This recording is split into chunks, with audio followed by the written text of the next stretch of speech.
bắt đầu. Xin chào các bạn, cùng trở lại với tập đánh nhau phần 2. Đệ tử động ra đây. Đây em gọi em.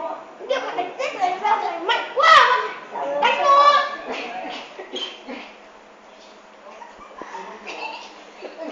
Thì nó không có dạy. Anh yêu gì đấy? Cảnh sát. Đứng im đấy.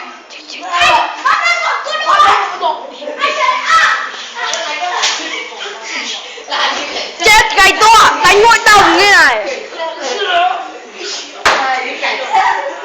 Đánh hội đồng cảnh sát thế này không được. Phần 2 gây chấn khê.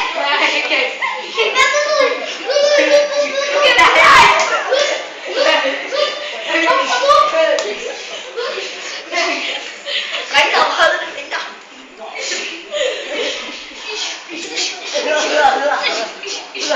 Vâng, và cảnh sát Thanh Giang Béo đang rút lui.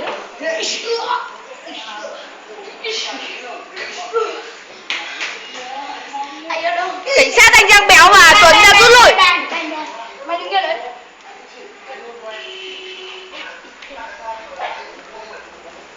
Vâng, bọn họ đã tấn công rất quyết liệt. Vâng, anh Cốp đã bị đau. Và chúng ta sẽ xem như thế nào. Vâng, anh Huy múa võ rất đẹp. Vâng, anh đã hạ gục được một thằng và thằng thứ hai. Vâng, hai thằng đã đánh nhau rất quyết liệt. Vâng. Ôi giời, anh Huy anh múa Vịnh Xuân Quyền. Mày chết.